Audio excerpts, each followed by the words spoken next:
Boa tarde, meu nome é Henrique e a gente veio fazer um trabalho apresentando uma torta de limão. Olá, boa tarde, meu nome é Cauã.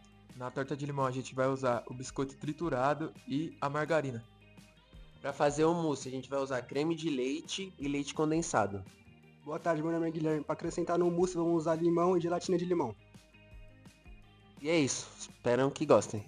Agora a gente vai cortar o biscoito ao meio para colocar no liquidificador para triturar o biscoito, fazer a massa. Agora a gente vai triturar o biscoito. Agora a gente vai colocar o biscoito triturado na forma com margarina para fazer a massa. Modelar a massa para colocar para assar durante 20 minutos. A gente vai fazer o mousse, colocando leite condensado. A gente vai colocar o creme de leite. Pra mexer. Espremer o limão. Pode colocar o limão, vocês batem.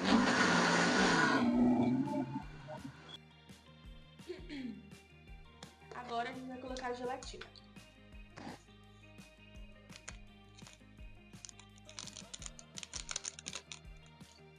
E depois vamos bater. A gente vai colocar um mousse na massa. Pronto, pessoal, a receita tá pronta. Essa é a torta e agora eu vou cortar um pedaço.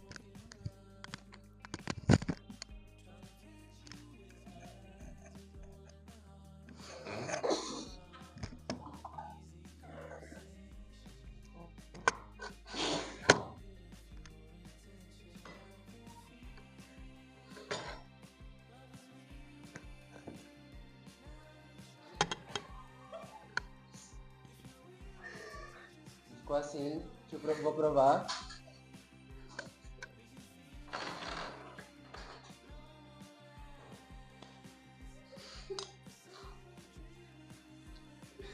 Maravilhoso.